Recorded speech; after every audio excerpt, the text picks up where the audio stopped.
Create definition, create in a sentence, create pronunciation, create meaning. Welcome to another research paper word.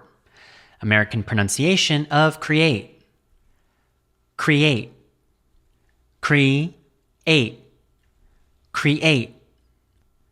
Create as a verb means to bring into existence, to build, or to cause something to happen.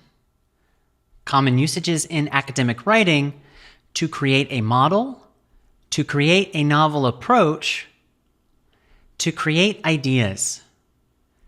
Example sentence: create, verb. We created a third-party app to register and track new members. The common academic writing variations are creation, noun. During the creation of the app, our team ran into many roadblocks that set us back 3 weeks. And creator, noun. The creator of the typewriter died in 1890. Please write a sentence using create in the comment section. I will read it and reply. Now you can use create confidently in your research papers.